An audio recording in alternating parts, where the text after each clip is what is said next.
మంత్రి లోకేష్ ఆధ్వర్యంలో దుష్ట చతుష్టయం కలిసి తనను పరకామణి కేసులో ఇరికించాలని చూస్తున్నారని ఆరోపించారు టీటీడీ మాజీ చైర్మన్ భూమన కరుణాకర్ రెడ్డి. తనకు ఈ కేసుకు భూమికి నక్షత్ర మండలానికి ఉన్నంత వ్యత్యాసం ఉందన్నారు.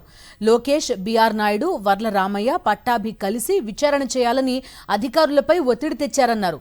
ఎల్లో మీడియా రోత రాతలు చూడలేకే సిట్ అధికారులు తనను ఎంక్వైరీకి పిలిచారన్నారు భూమన. పరకామణి కేసులో సిట్ విచారణకు హాజరైన తర్వాత ఈ వ్యాఖ్యలు చేశారు కరుణాకర్ రెడ్డి.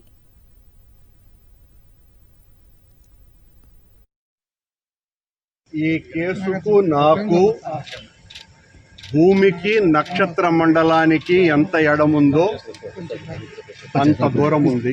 లోకేష్ బాబు ఆదేశించినాడు.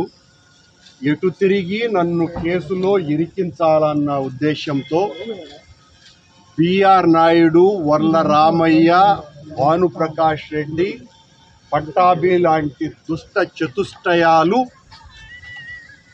నన్ను ఖచ్చితంగా విచారణ చేయాలనని విచారణ అధికారులకు విజ్ఞప్తి చేసినారు.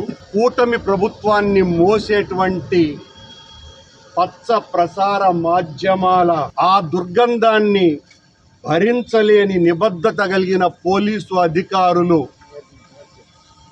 నన్ను ఆ ఒత్తిడికి భరించలేక విచారణకు పిలిచినారు.